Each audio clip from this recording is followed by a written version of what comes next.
Now, the Member One Sports Desk.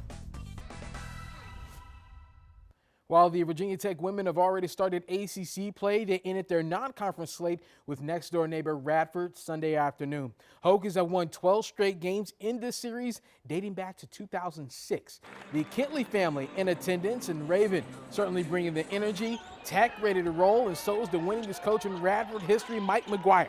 First quarter, they work the ball inside to Karis Baker. She goes with the left hook, an 11-9 lead. Mel Daly sweeping move to the rack. Hokies still up by 2 in the second quarter. Then who needs spinach when you can have kale? Kale Peterson, that is. Count the bucket and the foul. Coach McGuire trying to get the Highlanders going. Big cross-court pass to Kate Carlson. CC drills the 3. Radford on top, 18-17. Then check out Georgia Simonson. Clean up on aisle 1. She led the team with 15 points. Put-back basket gave the Highlanders a 3-point lead. Ellie Taylor getting to the rack with ease for 2 more. 22-21 score. But Radford had no answer defensively for Anaya Trent. She was very effective in the paint. Daly finished with 15 points while Baker had 23, her third consecutive 20-point game. Hokies get the win, 79-47.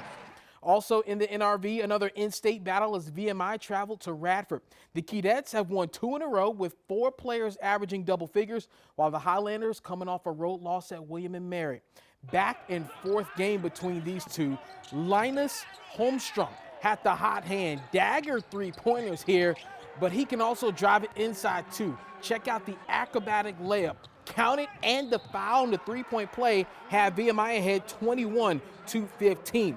But here comes Radford. Mari Jordan passing up on a 3, going in for the easy deuce.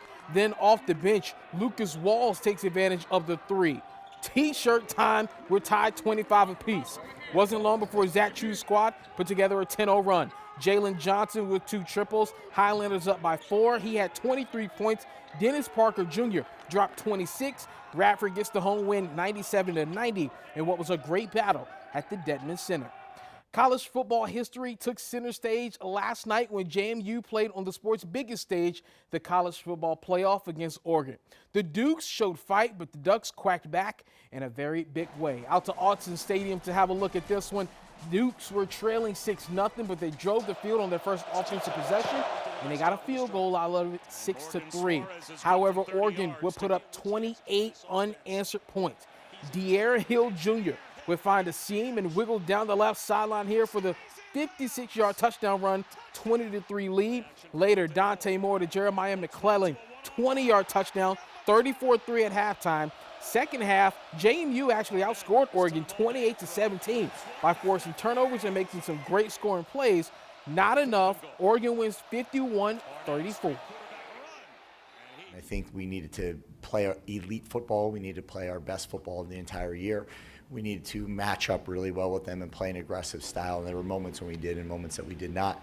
But I think the lack of the complementary football was really what ailed us today. I thought, again, for our seniors to be in this stage, to put themselves in this situation, I'm really proud of them. It's going to be fun to watch. And some other college football news, according to multiple reports, former Salem running back and 2023 First and 10 Player of the Year, Peyton Lewis, plans to enter the transfer portal. The sophomore appeared in 23 games the past 2 seasons for the Tennessee Volunteers, rushing for over 600 yards and 10 touchdowns, 7 of them coming this past season.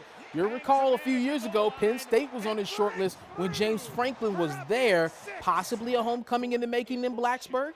We shall see. In your news and notes, Roanoke native and former NFL player Richard McGeorge has passed away at the age of 77.